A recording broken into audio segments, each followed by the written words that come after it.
that the Spirit of the Lord shall rest upon us, the Spirit of wisdom and understanding, the Spirit of knowledge and the fear of the Lord, the Spirit of counsel and might, the Spirit of knowledge and the fear of the Lord. Thank you, God Almighty, that we receive the manifestation of the power of your word in Isaiah 11:2, that as we hear thy word today, as we meditate and as we study, let the Holy Spirit will give us the open heart and open mind to accept it wholeheartedly. Thank you, God Almighty, for opening our spiritual senses, na lahat ng mga salita mo na aming maririnig sa hapong ito, we will obediently apply it in our day-to-day living. All these things we pray in Jesus' name. Amen. So yan po yung ating topic sa hapong ito. Let us all together read how our obedience to the Lord is being tested. So, yung main text po natin ay makikita po natin in Genesis chapter 22 verses 1 to 18. So, ang gagawin po natin, mga kapatid, ay isa-isahin po natin ito. And after that po, bawat verses po ay isisingit ko na lang po yung ating key points. Okay lang po ba sa inyo? Amen. Ayan, so let us all together read our verse 1. After these things, God tested Abraham and said to him, Abraham, and he said, Here I am. So ano po yung makikita natin dito sa verse 1? Meron po akong highlight dyan at naka-underline na statement. Ano yung statement na yun? After these things, God tested Abraham. These statements, mga kapatid, reminds that spiritual tests don't stop. In the previous chapter, kung babasahin po natin yung 22, 20, 1, 20, hanggang po sa 15, kasi nagsisimula po yung story ni Abraham in the book of Genesis chapter 15. At sa chapter 15 po, doon po natin makikita na hindi pa po Abraham ang pangalan niya, kundi Abraham. Doon po natin mababasa at makikita kung paano po siya inutusan ng Diyos at kung paano rin po siya nag-obey in faith sa lahat ng mga commandment ni Lord sa Kanya. Kaya God allows us to undergo true tests in order to determine how do we respond. Are we going to respond positively or negatively? Kapag positively po, that is what you call obedience. Sabihin po natin, obedience. Pag nag-respond po tayo positively doon sa iniuutos ng Panginoon, or hindi man si Lord ang nag-uutos sa atin, or anyone who is under authority, if we respond positively and we have an active response to that command, ang tawag po doon ay obedience. Sabihin po natin obedience. At kapag negatively naman, kasi dalawa lang po ang uri ng response. Pwede kang mag-respond in a positive way or in a negative way. Kapag negative naman yung response mo doon sa command, ang tawag po doon ay disobedience. Sabihin po natin disobedience. Ito ay negative and passive response. Meron po tayong dalawang uri ng response, yung active at saka yung passive. Pag sinabing active response, talagang in a positive way yung pagre-respond mo dun sa command.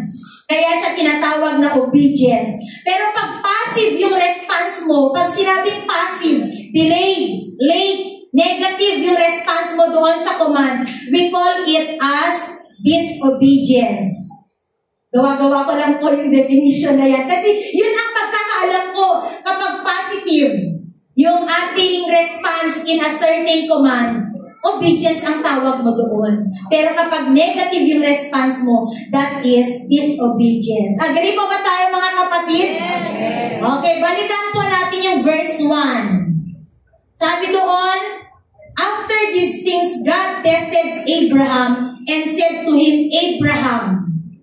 Naka-highlight po yung ating word na Abraham. Yung Abraham dyan ay si Lord ang nag-mention sa pangalan ni Abraham. Tama? Si Lord ang tumawag sa kanya. Sino ang tinawag niya? Si Abraham, hindi po si Sarah. Tama?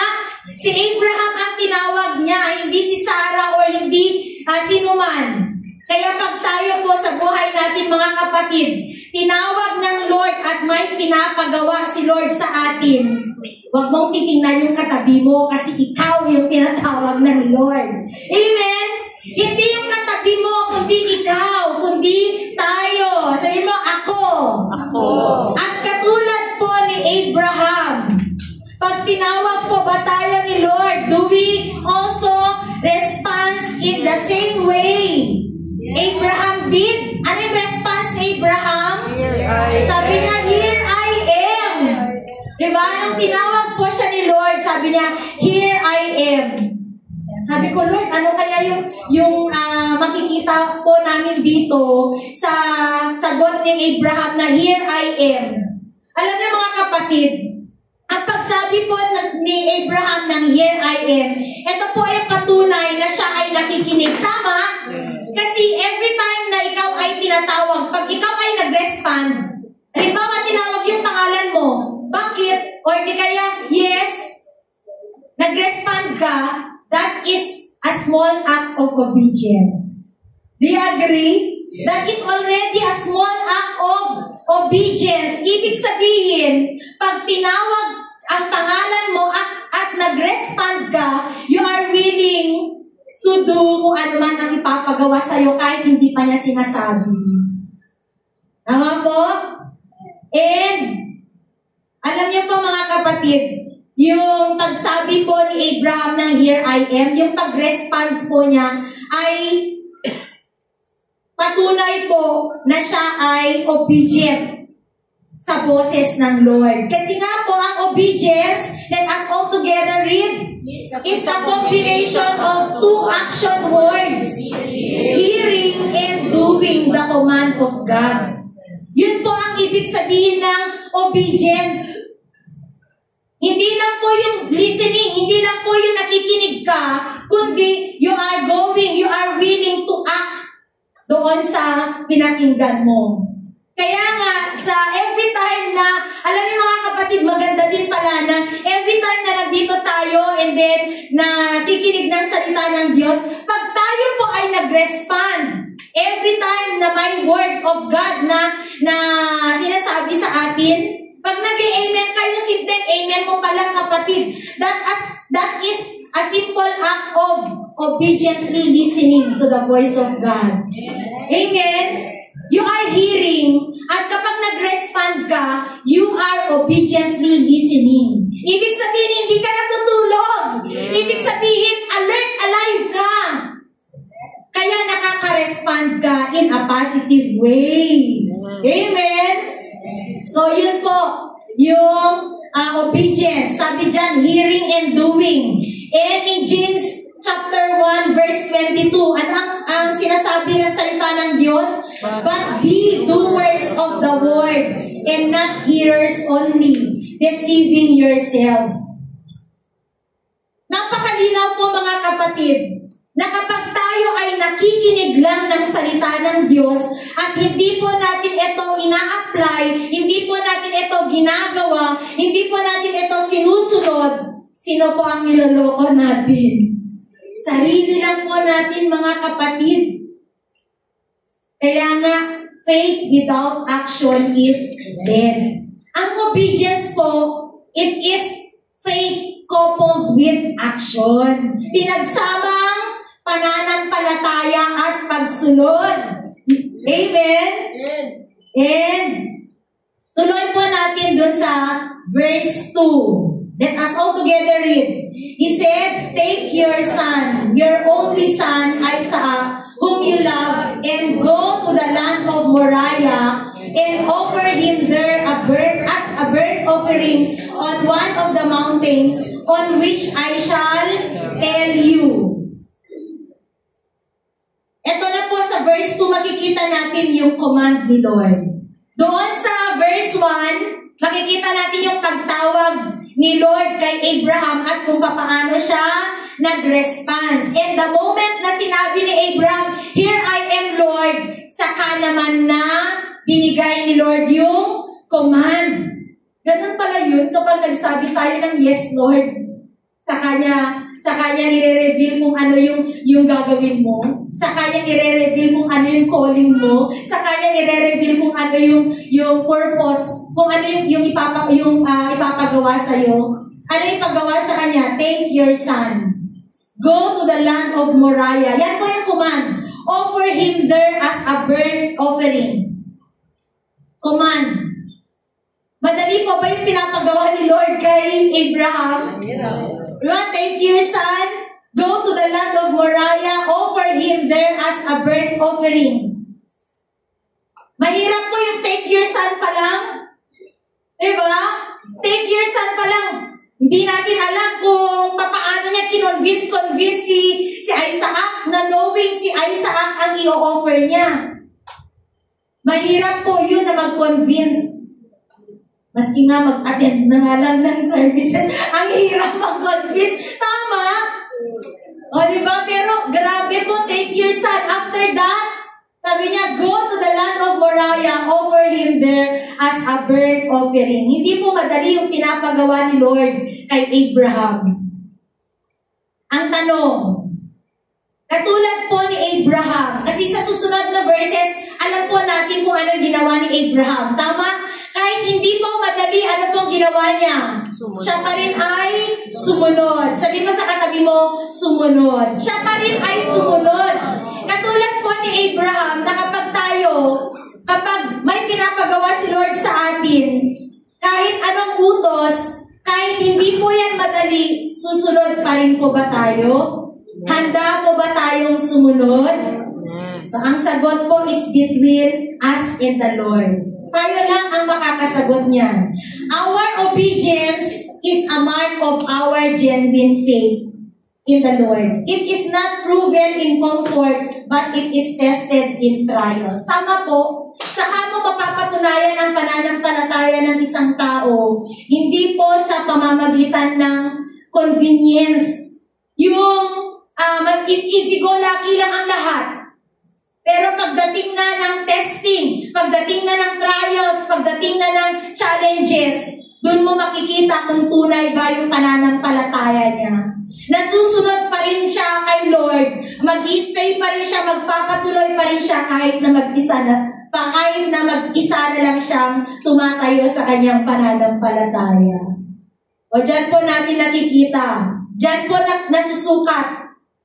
Ang pagsunod natin ay hindi lang nasusukat sa pagsabi ng yes, Lord, kundi mapapatunayan ito kapag kaya nating bitawan ang mga bagay na pinakamahalaga sa atin at handa natin itong ibigay kay Lord. Ama po, saka po nasusukat ang pagsunod natin kapag kaya po nating bitawan.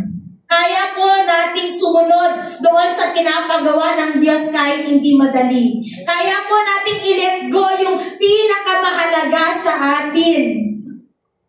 Amen? Yun po yung tamang pagsunod. Doon po nasusukat yung pagsunod. Yung totoong pagsunod. Amen? Doon po nasusukat yung totoong pagsunod. Hindi lang po yung pagsabi natin ng yes, Lord. Yung amen, Lord. Pero mas lalo po nating nakikita na totoo tayong sumusunod kay Lord kapag kaya po nating i-let go yung pinakamahirap bitawan sa buhay natin. Sige, continue po natin. So dito na po, as we continue our passage, there are key points that we need to ponder on how our obedience to the Lord is being tested. Number 1, sabay-sabay natin sabihin, obedience is tested through sacrifice. Dun sa verse 2 na binasa natin, take your son, go to the land of Moriah, and offer him there as a burnt offering. Real obedience is proven when it costs us something. Tama po? Yan po yung tinatawag nating sacrifice. Real obedience is proven when it costs us something. Alam niyo mga kapatid, hinahanap ko, sabi ko, saan ko kaya narinig yung definition ng obedience, na yung nasa gitna ng obedience ay word na die. Nag-scan po ako ng mga word notebook ko. At ito pala ay nai-preach ni Pastora Jeb long time ago. Na in the word obedience, makikita po natin sa gitna yung word na die. What does the word die implies? You are willing to sacrifice. Pag sinabing die, you are willing to die to yourself. To deny yourself. Sabi dyan, we need to die in order to obey. Bago po tayo makasunod sa utos ng Diyos, dapat andun yung willingness natin to sacrifice. God allows our obedience to be tested, not to harm us, but to reveal what is in our hearts. Tama po? Tama.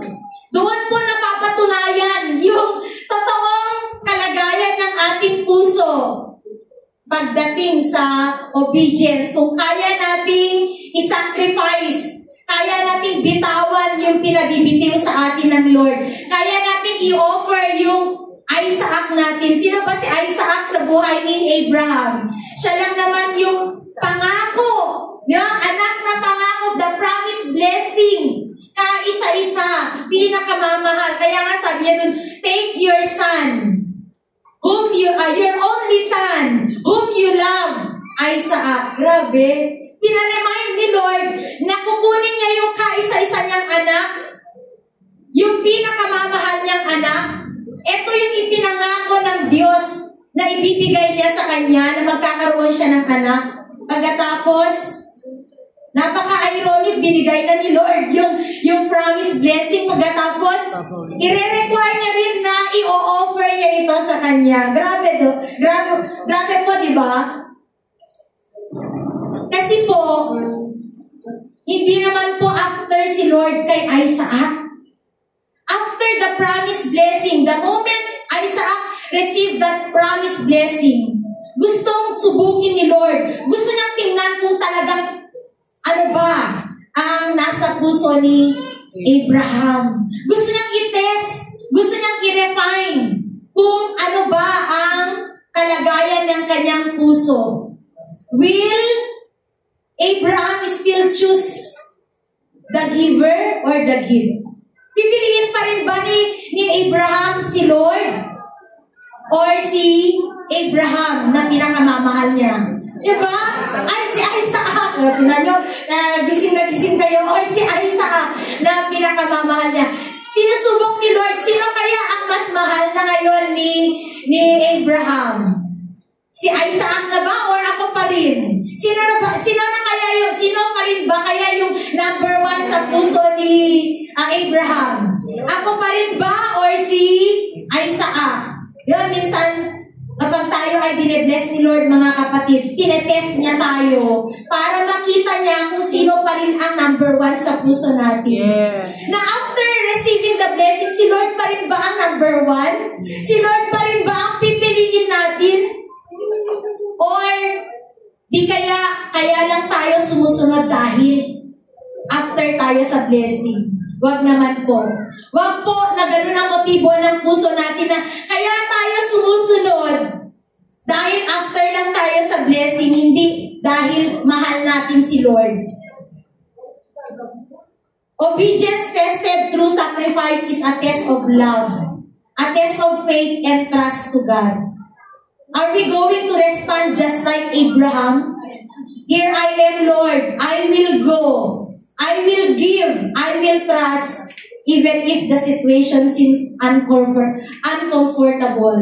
Ganun po ba yung magiging prayer natin na here I am, Lord.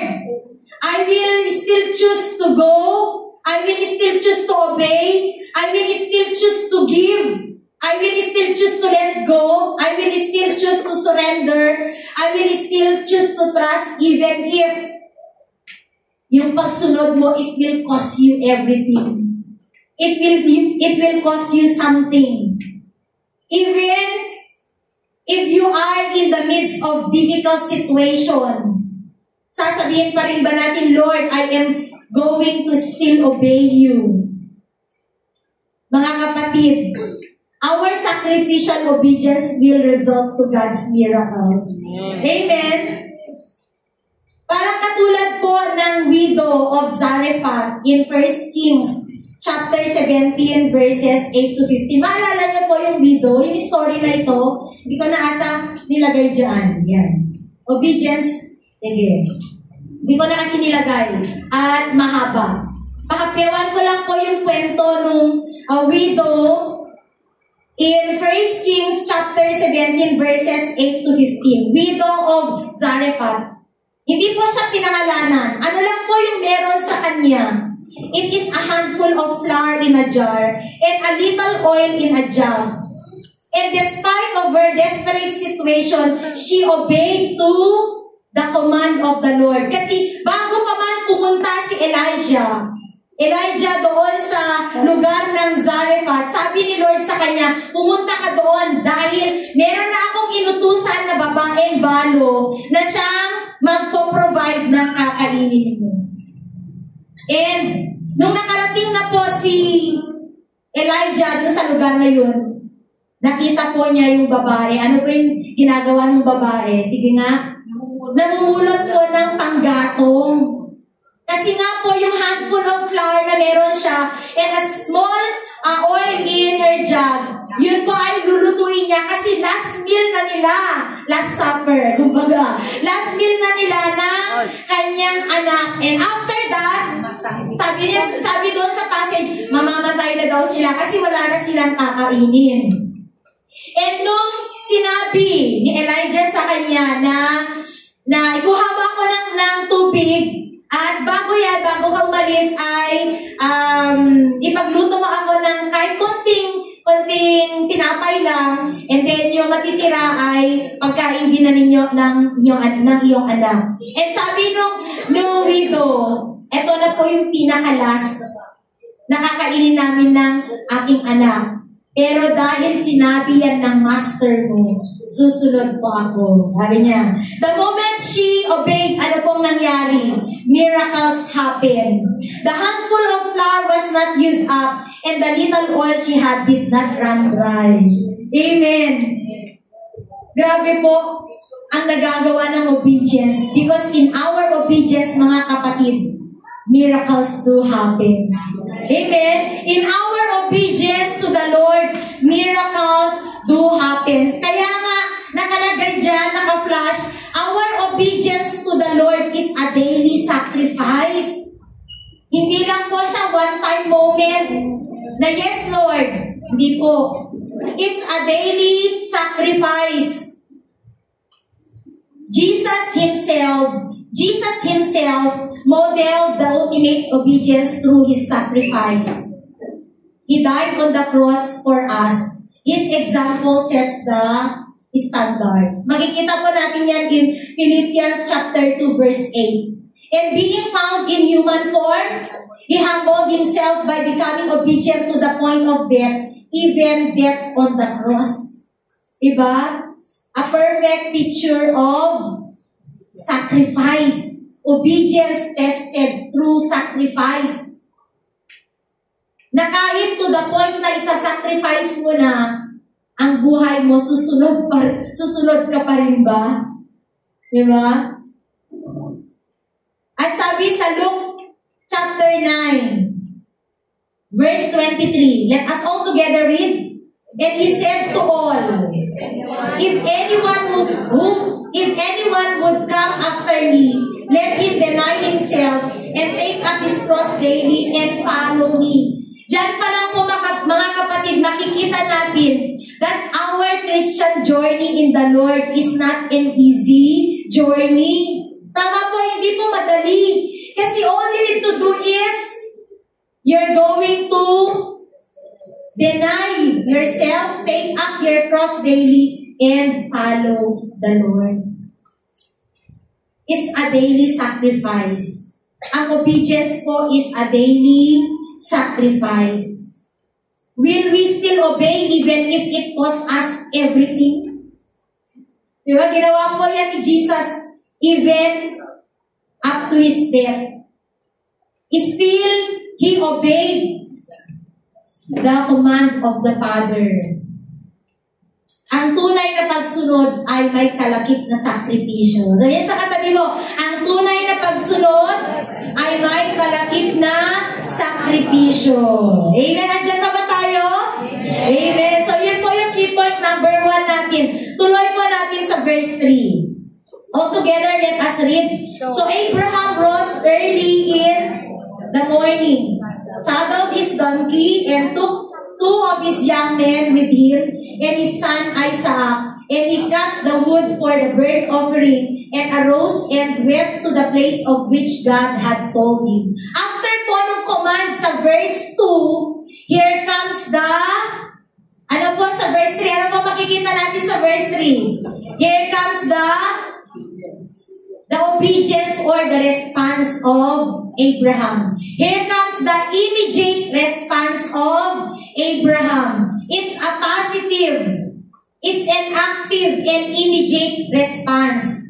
So key point number 2 po, obedience is tested in silence. After God told Abraham to sacrifice Isaac, God said nothing more. Tama? Kung mapapansin po natin yung passage, saan po ba verse lang na nagsalita si Lord?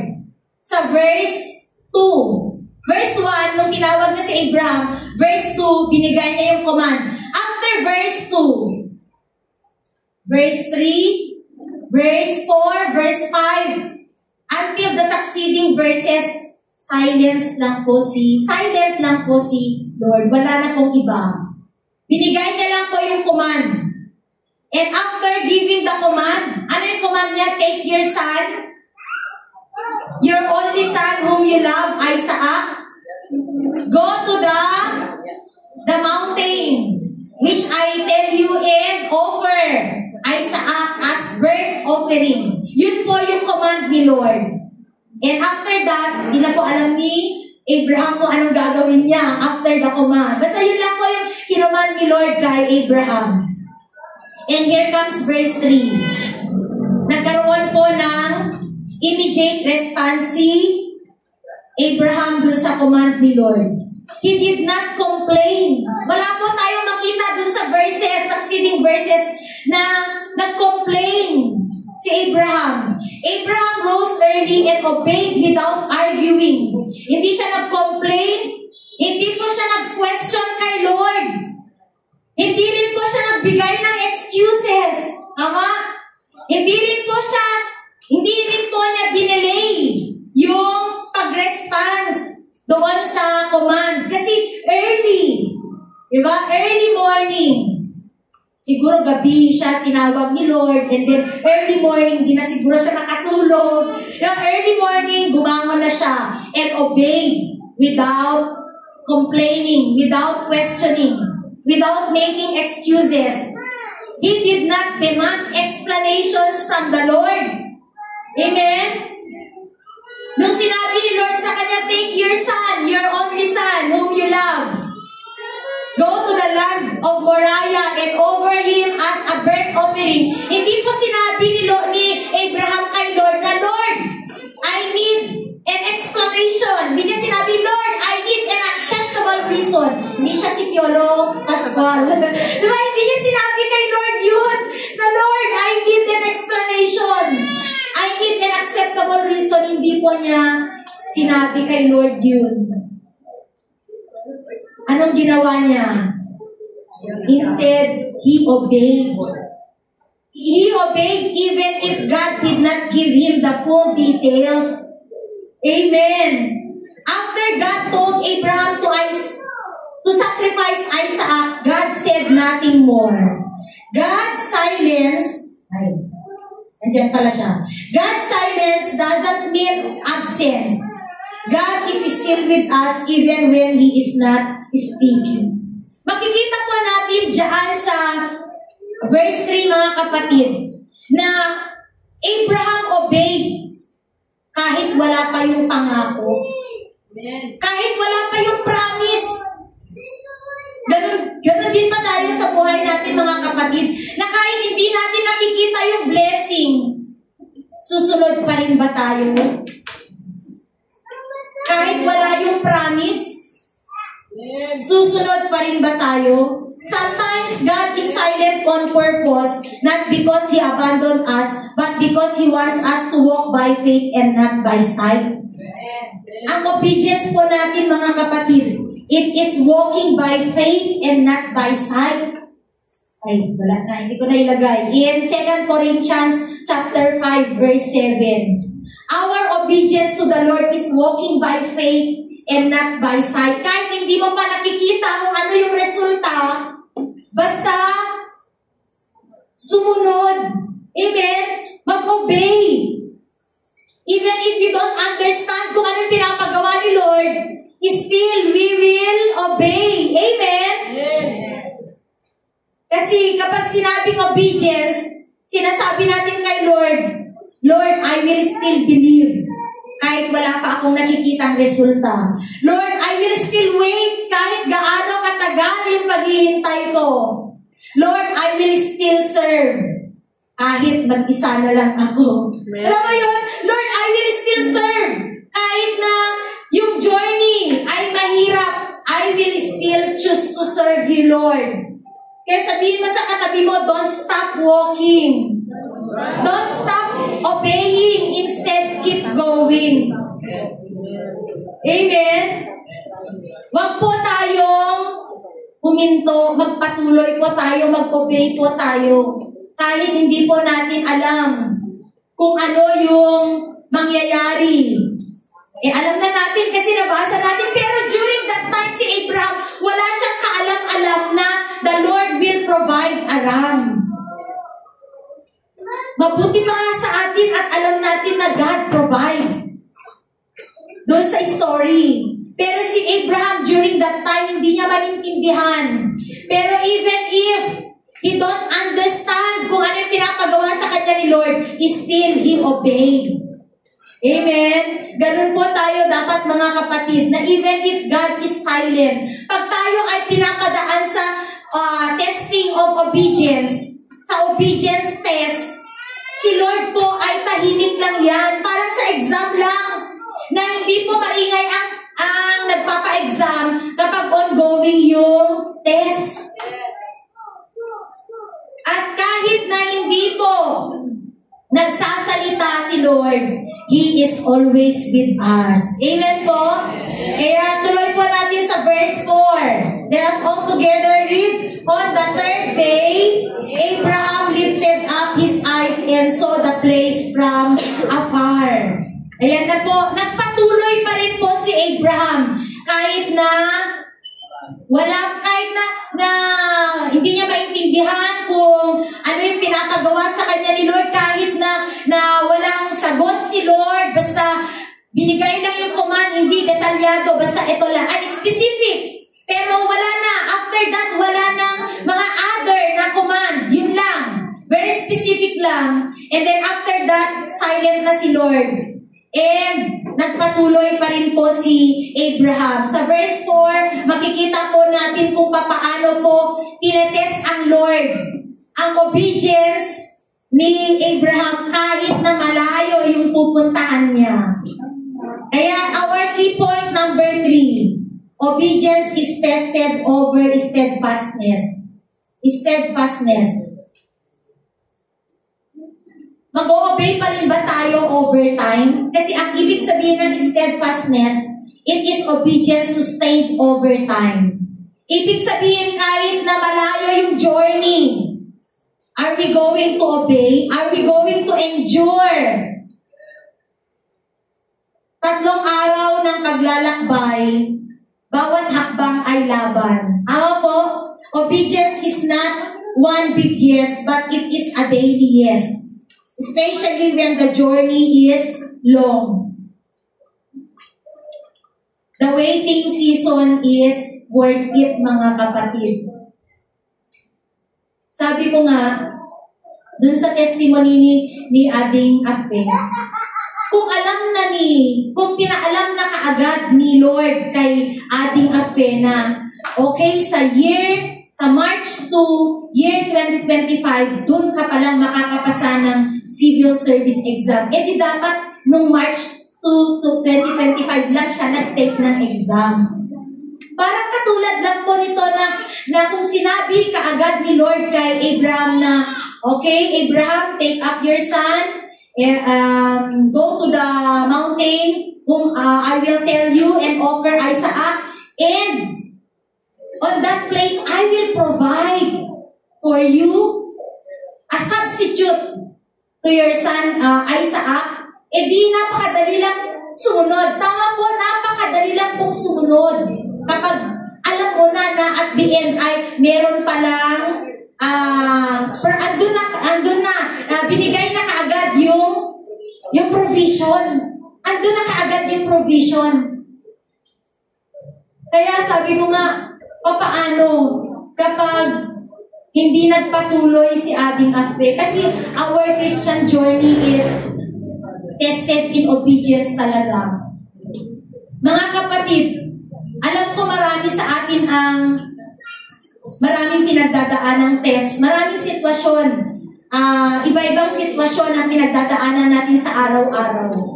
Kahit gaano kalayo yung journey, kahit gaano katagal, na hanggang ngayon hindi pa sinasagot ng Lord yung panalangin mo, at magpapatuloy ka pa rin ba sa pagsunod sa Kanya? Magpapatuloy pa rin ba tayo na mag-attend? Di ba? Magpapatuloy pa rin ba tayo sa ating Christian journey? Di ba yung Christian journey natin, mga kapatid, hindi po madali. It's a daily sacrifice. Parang katulad din po nung naranasan ni Abraham, hindi po madali yung journey. Nilang dalawa, ni Isaac, 3 araw na paglalakad, bawat hakbang ay laban. Diba? Daily battle yun, mga kapatid. Susunod ka pa rin ba kahit na matagal yung nilalakbay, yung journey na nilalakbay mo? Magpapatuloy pa rin ba tayo? Patuloy pa rin ba nating pipiliin na magtiwala at sumunod sa Panginoon?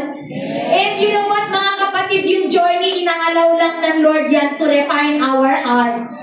Yung 3-day journey na yun, hindi natin alam kung ano yung pwedeng naglalaro sa isip ni Abraham. Kasi it's a 3-day journey. Hindi pa niya i-offer si Isaac. So pwedeng along the journey, pwede na siya mag-isip ng kung ano-ano. Lord, ikaw ba talaga yan? Lord, boses mo ba talaga yung naririnig ko? Inabibitawan mo yung pinakamahalaga sa akin. Lord, ikaw ba yan? Diba? Lord, boses mo ba yan? Lord, ito yung ipinangako mo sa akin. Bas ngayon, babawiin mo. Lord, walang ganyanan. Walang bawi-bawi. Yeah, walang bawian, Lord. Binigay mo na walang bawian. Diba? Minsan, ganun tayo Along the journey, hindi po natin alam kung ano yung naglalaro sa isip ni Abraham. Baka nag-isip na siya, Lord, pag in-offer ko si Isaac, ano na lang ang sasabihin ni Sarah pag uwi ko? Di ba? Baka mamaya ay di ko na alam kung makakauwi pa akong buhay. Di ba? Kasi, syempre, yun yung alam mo yung miracle blessing nila si Isaac. Kasi sa gitna ng sa kabila ng kanilang katandaan, ay nagkaroon sila ng anak. Kaya miracle blessing nila. Lord, miracle blessing mo to. Pagkatapos, ipapag-give up mo. Ikaw ba yan, Lord? Lord, mag-pray and fast mo na ako. Diba, minsan, ganun tayo mga kapatid. Kaya pinapadaan tayo ng Lord sa journey para matest yung genuine, yung kung gaano katotoo yung ating pagsunod sa Kanya. Ang daming pwedeng mangyari, pwedeng mag-doubt si Abraham, or pwedeng, Lord, mag-back out na ako on the first day, habang sila ay naglalakad. At on the 3rd day, natatanaw niya na yung bundok, pwede si Lord, mag-back out na ako. Or pwede sigurong idahilan niya na, Lord, pwede kaya yung kasama ko na lang na 2 servant. Lord, nag-iisa lang si Isaac, 2 yung bibigay ko sa'yo. Di ba pwedeng ganun po yung mangyari along the journey? sobrang, pag napipicture out po natin yung senaryo mga kapatid, yung every step, yung habang papalapit at papalapit ka doon sa place na sinabi sa'yo ng Lord kung saan mo i-aalay, i-offer ang iyong kaisa-isang anak. Parang lumalakas din yung, alam mo yun, yung heartbeat mo, diba? Naririnig siguro ni Abraham during that time, yung tibok na ng kanyang puso, Lord, sige, I will still obey. Steadfast obedience teaches us to wait on God's perfect intervention, not to force our own solution. Ulitin po natin mga kapatid, steadfast obedience teaches us to wait on God's perfect intervention, not to force our own solution. Alam mo yun, hindi po nagganap ng ibang solusyon si Abraham para makasunod lang dun sa command ni Lord. Hindi po siya naghanap ng ibang solution or ibang way. Huwag po tayong matulad kay Sarah na naghanap po ng sarili niyang solution para matupad yung pangako ng Diyos sa kanyang buhay. Marami po sa atin yung ganyan na, Lord, ang tagal-tagal na nitong pinapanalangin ko. Bakit wala pa? Lord, intervene. Pero tahimik pa rin si Lord. Wala pa rin sagot. Kaya, anong ginawa? Gumawa na ng sariling paraan. I did it my own. Alam mo yung gumawa na siya ng sarili niyang solusyon. Sabi nga sa Proverbs chapter 3 verses 5 to 6, trust in the Lord with all your heart and lean not on your own understanding. In all your ways acknowledge Him and He shall direct your path. Huwag po din tayong maging katulad ni Haring Saul na hindi nakapaghintay. Kaya sa halip na si Prophet Samuel sana ang mag-aalay ng handog sa Diyos, siya po ang gumawa. Kasi nainip po siya. Tingnan po natin in 1 Samuel chapter 13 verses 8 to 14. Mahaba po ito pero makikita po natin kung paano po nagkaroon ng other solution si Haring Saul dahil hindi po siya nakapaghintay. He waited 7 days. Ito po ay si Haring Saul. He waited 7 days, the time appointed by Samuel. Kasi sabi po ni Samuel, maghintay ka 7 days. After 7 days, yan yung paghintay mo, and then pupuntahan kita para ako yung mag-offer ng offering sa Lord. But Samuel did not come to Gilgal, and the people were scattering from him. Ito po yung time kasi na sinasalakay na po sila Haring Saul ng mga kalaban nila. So Saul said, bring the burnt offering here to me and the peace offerings, and he offered the burnt offering. As soon as he had finished offering the burnt offering, behold, Samuel came. And Saul went out to meet him and greet him. Samuel said, what have you done? Kasi nga, pagkadating ni Samuel, nakita niya, tapos na siya nakapag-offer ng, ang tawag doon, ng offering. Burnt offering and, yung isa? Burnt offering and peace offering. Kasi nga po, ginagawa ito para to ask the favor of the Lord. Lalong-lalo na nasa gitna sila ng laban. Sabi ni Samuel kay Saul, what have you done? And Saul said, when I saw that the people were scattering, kasi nga unti-unti na pong nagsisialisan, nagsisitakbuhan yung mga armies ni Saul. Sabi niya, when I saw the people were scattering from me, and that you did not come within the days appointed, and that the Philistines had mustered at Michmash, I said, now the Philistines will come down against me at Gilgal, and I have not sought the favor of the Lord. So I forced myself and offered the burnt offering. Grabe po, pinorse niya yung kanyang sarili. Alam mo yun? Hindi siya nakapaghintay. Nainip po siya. Kaya siya na yung gumawa. At ito po yung resulta ng kanyang action. And Samuel said to Saul, you have done foolishly. You have not kept the command. So, ibig sabihin, he disobeyed the command of the Lord. Kasi nga si Samuel dapat ang mag-offer. You have not kept the command of the Lord. Kapag tayo pala ay nag-disobey, we have done foolish things before the Lord. Ang disobedience pala, yung disobedience pala natin sa Lord is foolishness. Grabe. Diba? For then the Lord would have established your kingdom over Israel forever. But now your kingdom shall not come. May pangako si Lord kay Saul. The Lord would establish your kingdom over Israel, but now your kingdom shall not continue. Diba? The Lord has sought out a man after His own heart, and the Lord has commanded him to be prince over His people because you have not kept what the Lord commanded you. Grabe, alam niyo yung pangako ng Lord sa buhay pala natin, mga kapatid. Pwede hindi pala natin yan matanggap kapag tayo ay nag-disobey. Pwede palang mawala sa atin yun, yung pangako, yung reward kapag tayo ay nag-disobey. Grabe, because of his disobedience, hindi na po magpapatuloy yung kingship niya. Kaya sabi dyan, the Lord sought out a man after His own heart. Yan na po ay si King David. Grabe po ang nagagawa ng obedience natin, mga kapatid. Even if the journey may take long, magpapatuloy pa rin ba tayo sa ating Christian journey? Magpapatuloy pa rin tayo to obey the Lord? Yung mga simple command ng Lord.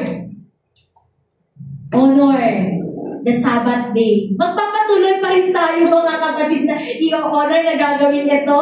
Yung kababasa ko nga lang dun sa chat ni Pastora, dun sa GC ba natin yung Pastora, na sabi niya, grabe yung grace and mercy pa rin ni Lord sa generation natin ngayon. Kasi meron daw silang napanood, tama ba yung Pastora, na hindi lang, nabasa sa devotion po, na hindi lang nila inobey yung day of rest, in an instant ay pinatay sila. Grabe. Alam mo yung instant death, parang kaagad na punishment yung natanggap nila. Instant yung punishment dun sa disobedience. Kaya, we are so much blessed, mga kapatid. We are so much blessed because andyan pa rin yung grace and mercy ni Lord. Despite of our disobedience, despite of our unfaithfulness, andyan pa rin yung grace and mercy ni Lord. Binibigyan pa rin niya tayo ng chance para makabawi, para makasunod. Kaya nga, magpatuloy tayo, mga kapatid. Magpatuloy tayo sa ating pananampalataya, sa ating Christian journey, because God's timing is always perfect. It is always on time. Amen. Nakakalungkot po kasi ang daming mga bakanteng upuan. Nalulungkot din po ba kayo, mga kapatid? Kasi marami po sa atin yung nagsisimula ng tama. Marami po yung nagsisimula ng tama, yung maganda na yung sinimulan sa kanilang Christian journey. Pero along the journey, marami po ang humihinto doon sa midway. Hindi po tayo sa midway. We are already on the end of the journey, kapatid. Susuko ka pa ba? Mag-give up ka pa ba? Titigil ka pa ba?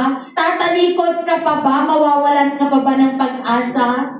Kaya sabihin mo sa katabi mo, kapatid, huwag kang tumalikod. Magpatuloy ka. Patuloy ka. Patuloy ka. Sabi nga dun sa kanta, I found where I belong. Di ba? Nahanap mo na kung saan ka belong. Kaya in this house, anong gagawin mo? You will grow. Sa papaanong paraan ka mag-grow, kapatid? Mag-grow po tayo if we continue to obey. Obey to the command of the Lord. Kasi nga po, ang growth natin, Christian growth natin, is a part of our obedience to the Lord. Amen? Tingnan po natin yung verse 9. 9 to 10. Hanggang sa 14 na po yan. Sige, basahin po natin.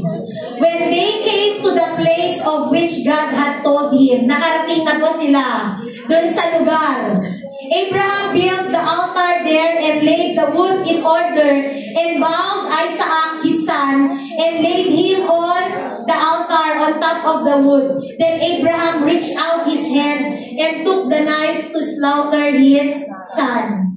11 to 12. But the angel of the Lord called to him from heaven and said, Abraham, Abraham. And he said, Here I am. He said, Do not lay your hand on the boy or do anything to him, for now I know that you fear God, seeing you have not withheld your son, your only son, from me.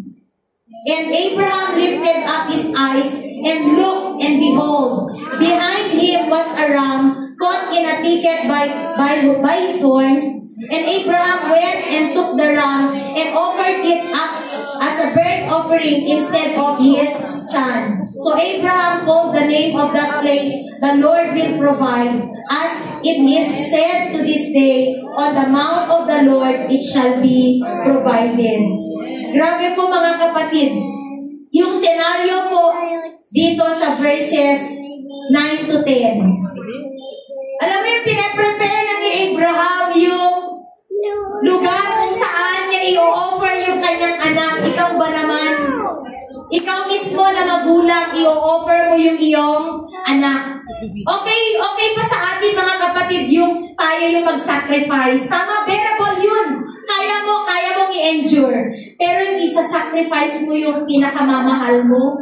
Di ba nga sabi nga, di baling nasasaktan, di baling ang magulang ang nagsasakripisyo, wag lang magdusa ang mga anak. Tama po ba yun, mga magulang? Kasi mas grabe daw yung bigat na mararamdaman nila pag nakikita nilang nagsasuffer yung kanilang mga anak. How much more po sa point na ito na si Abraham i-offer niya yung kanyang anak. Siya mismo ang gagawa.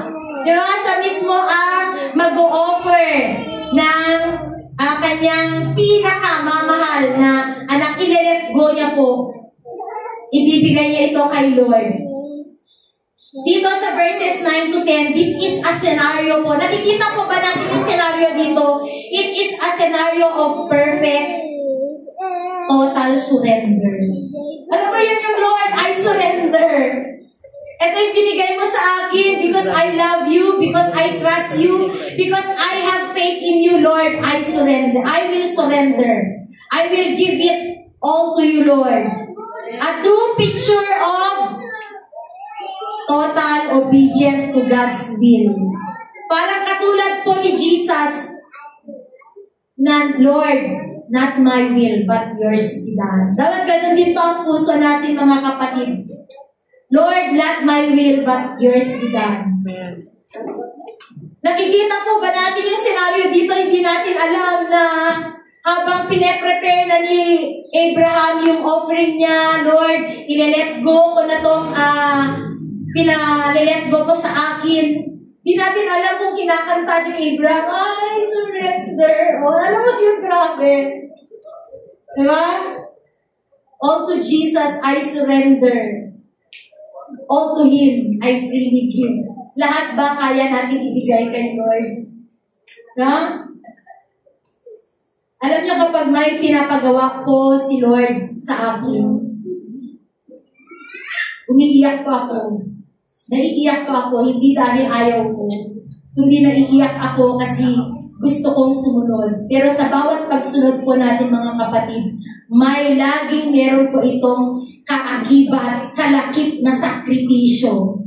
Kaya nga, pag tayo po ay sinusubok ng Lord, yung pagsunod natin na may kalakip na sakripisyo, even if it costs us everything, willing pa rin po ba tayong magpatuloy? Willing pa rin po ba tayong sumunod? Yun po yung tanong na tayo lang po ang makakasagot. Endurance is a part of obedience. Nag-endure po ba si Napagtagumpayan po ba ni Abraham na even up to the last minute, mga kapatid, yung point na papatayin niya na lang si Isaac para i-offer, mga kapatid, dun sa last minute na yun, doon po magpo-provide si Lord. Amen? Doon sa pinaka-last minute, doon po natin makikita na ang Diyos hindi po niya tayo bibiguin. Hindi niya po hahayaan na tayo ay mawasak. Hindi niya po hahayaan na tayo ay masira, bumagsak. But the Lord will always provide. He will always prove to us that He is our faithful and true God. Amen? God's provision and promises are often revealed only after steadfast obedience. Only after steadfast obedience. Yung up to the last minute, kapatid, na nag-obey ka pa rin kay Lord, doon mo palang makikita ang pagkilos ng Diyos sa buhay mo. Doon palang natin makikita yung provision ng Lord. Amen? At hindi lang po provision ang ibibigay niya, kundi kasunod po nito ay ang pangako ng pagpapala. The promise of blessing. Hindi lang po ikaw ang mabe-bless. Dahil sa pagsunod po natin, dahil sa pagsunod mo, kapatid, hindi lang po ikaw ang mabe-bless. Sabi mo sa katabi mo, hindi lang ikaw ang mabe-bless. Amen? Hindi lang po tayo ang benefited, kundi maging yung pamilya natin, maging yung mga susunod pa generation sa atin. Amen? Because of our obedience to the Lord. Grabe, sabi ko nga, Lord, grabe. Buti na lang I obey. Kasi kung hindi ako sumunod sa tawag ng Lord, na to accept Him as my God and personal Savior, hindi mabe-benefit yung family ko. Diba? In our obedience, mga kapatid, hindi lang po tayo ang benefited. Even your whole family, even the next generation, benefited po yan. Grabe, dun sa blessing. Amen? Nag-provide na si Lord. Meron pang blessing at yung blessing na yun is hindi lang po limited sa'yo, kapatid. Up to the next generation. God never intended Isaac to die. He just wanted Abraham's heart. Ganun lang din sa buhay natin, ang kailangan lang ni Lord sa atin, mga kapatid, yung puso natin na willing na sumunod, our complete obedience and trust to the Lord.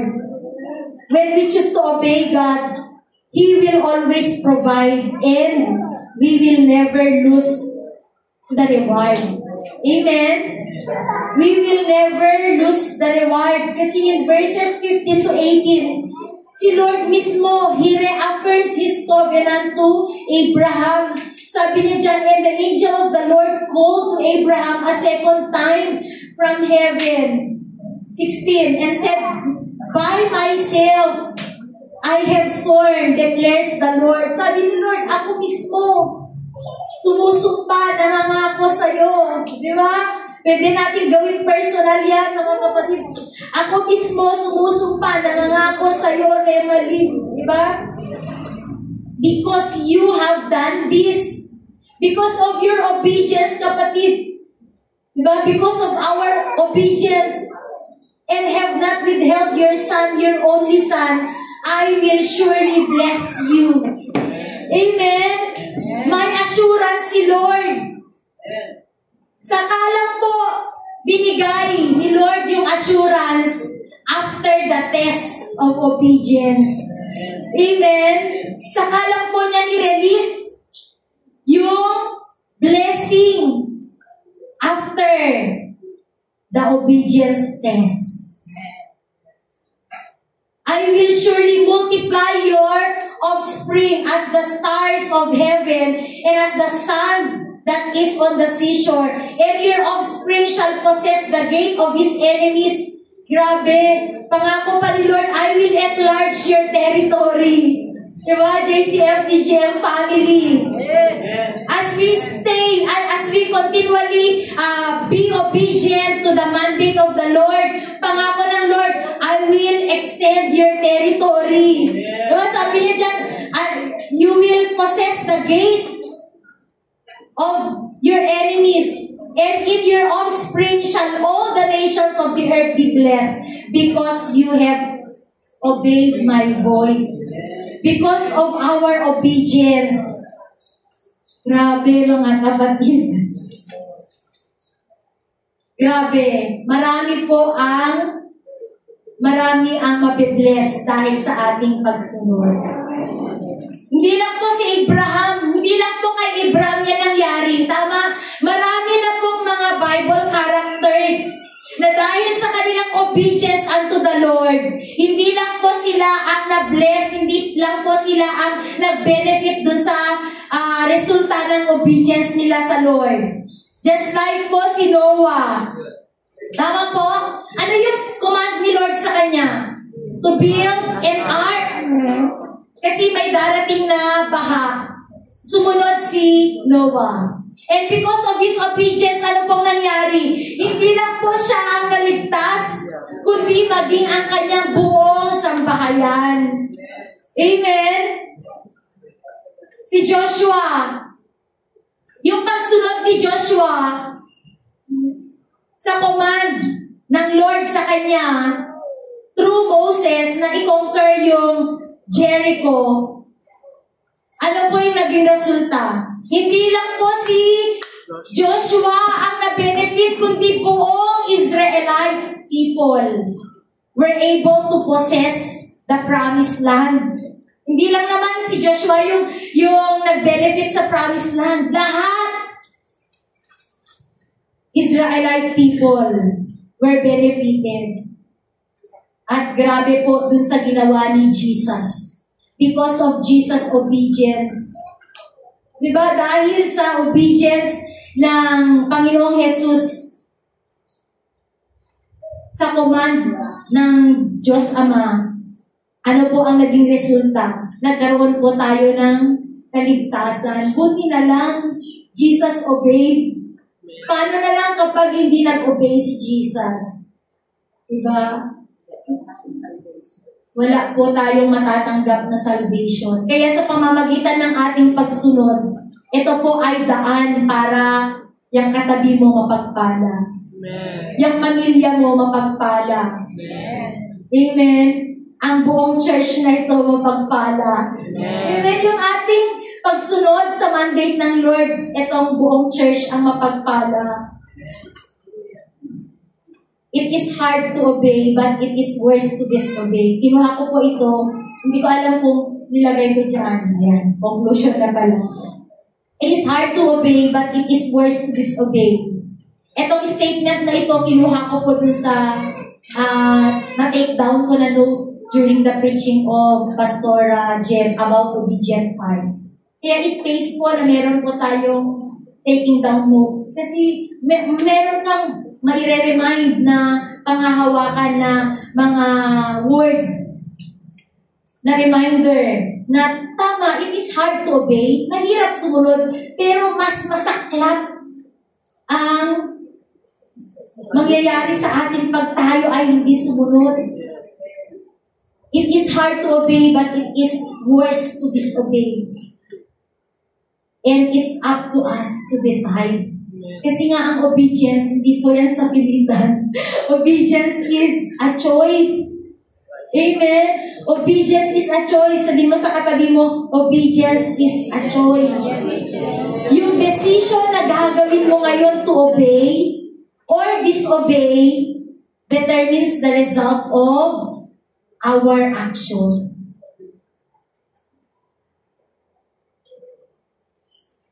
It determines the result kung ano yung marireceive natin. Blessing ba or consequence.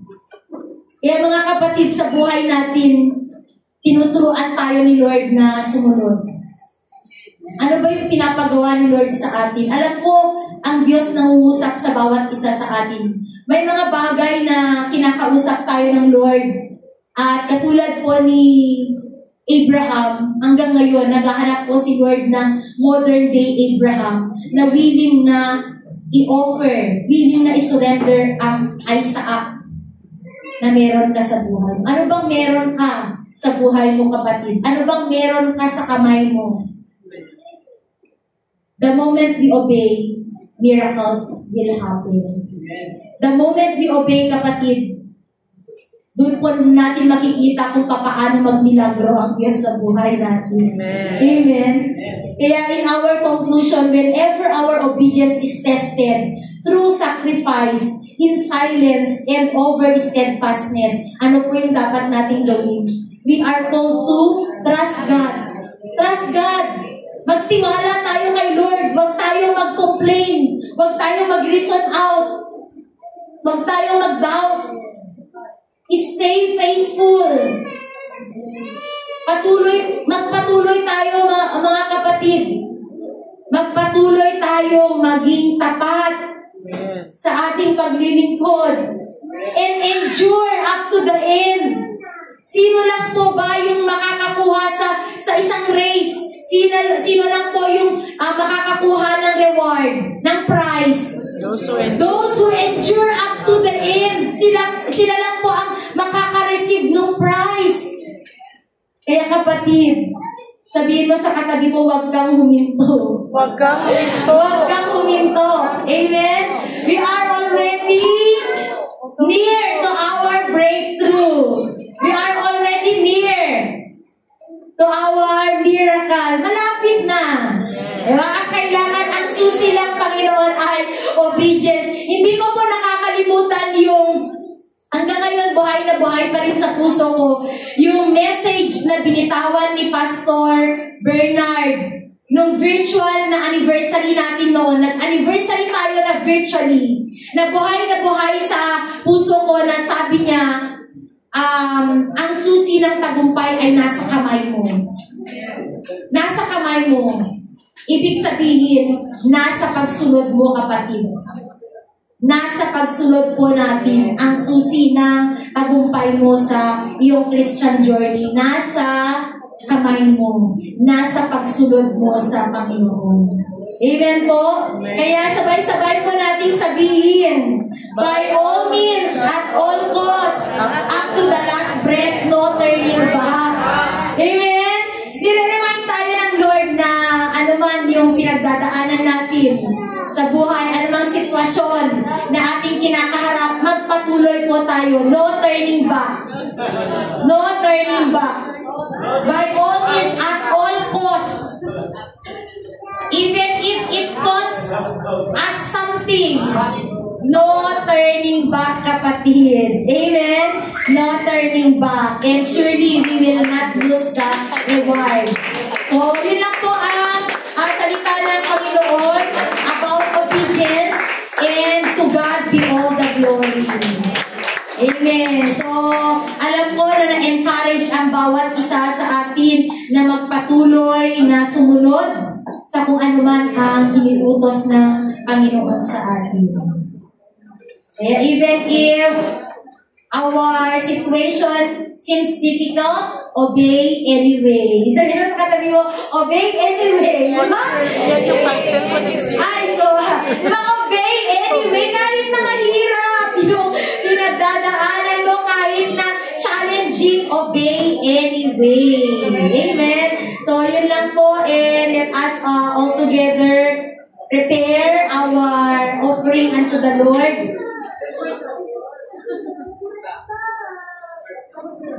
Our tithes, our pledges. Natulay nga, patuloy mong pinapaalalahanan ng bawat isa na matutong sumunod sa anumang inuutos mo sa amin.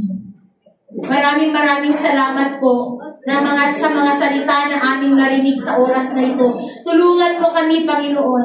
Tulungan mo kami to obey to your word and to apply it in our day-to-day living. na ang kalooban mo, Lord, ang aming malakaran.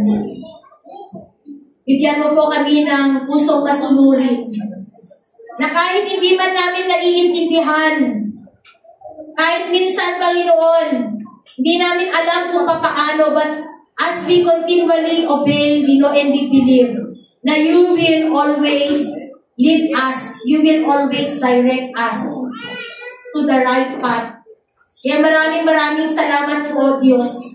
Tulungan mo ang bawat isa na makasunod ng buong puso, na walang pag-aalinlangan, na walang pagdududa. Pagkus sa bawat pagsunod namin sa lahat ng mga pinapagawa mo sa amin, Lord, I pray na mas lalo mong patatakin at palakasin ang aming pananampalataya. Mas lalo mong punuin ang aming puso ng pag-asa.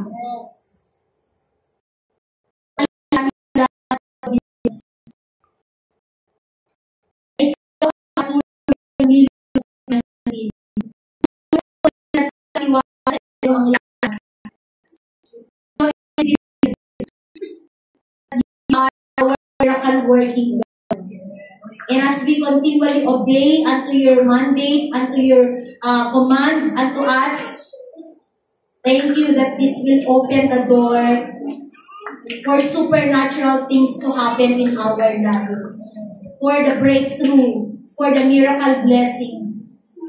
Thank you, God, for the heart of obedience. Maraming salamat po, Panginoon.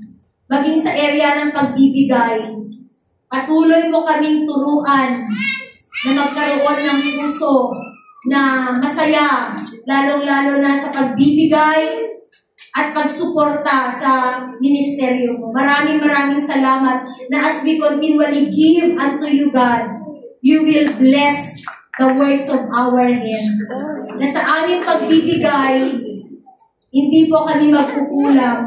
Tapos makikita po namin ang iyong pagkilos at makikita po namin kung paano mo kami pagpapalain.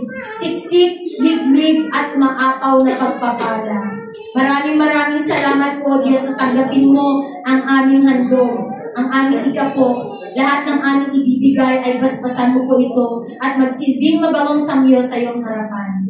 Sa iyo ang papuri, sa iyo ang pasasalamat, buong pagsamba, ang aming dalangin sa pangalan ni Jesus. Amen.